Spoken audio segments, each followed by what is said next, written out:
Well, good morning. This morning we read Nehemiah chapter 1 and 2. In the first chapter, Nehemiah hears about the destruction of Jerusalem and the struggling of those left behind there, how the walls are pulled down and the gates have been burned. This was the destruction when the Babylonians invaded. It had never been rebuilt. The gates still remained destroyed. And so he begins to pray. And the first thing we notice about his prayer is that he acknowledges the justice of God's judgment. This is something we're reading about in Revelation in our New Testament readings just at the moment. But when God judges, those with true heart realize that he has judged fairly and righteously. And in his prayer, he says, "Look, we sinned. I confess we sinned. You judged us." But then he appeals to God's mercy. He said, "Lord, you did say you would judge us, and you've judged us fairly.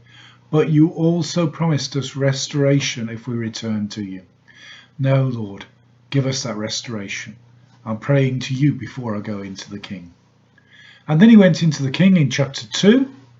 The first thing to notice is this was quite a serious thing. When he was sad in the king's presence, he was right to be afraid. The king didn't like people being sad in his presence. You're in the presence of the king. You should be happy. But Nehemiah could not hold back from his sadness and his mourning at the fate of Jerusalem. So the king asked him why he was sad, and he told him that it was because the city had been destroyed and the walls lay in ruins. The king asked him what he wanted, and then he prayed a second time. This prayer was not a long thought out prayer, just a quick arrow prayer to God. "Lord, help me." And then he said, "What I need is to be able to go back and help rebuild the city." And so the king grants his requests and he goes back and begins rebuilding the city. He first goes out and inspects the damage. He sees how real the damage is. He doesn't pretend everything's fine, but he accurately records how poor the situation is. We sometimes need to be honest and not always be upbeat, but be honest about situations. When situations are poor, when situations are hard, when things are wrong, we need to be honest about them. He looked at the city and saw the gates were pulled down.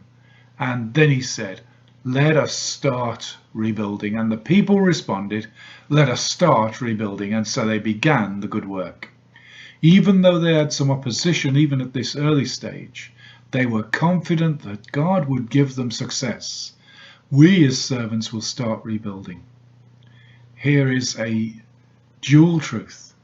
God helps us, but we as servants need to start rebuilding. We need to start doing the work too.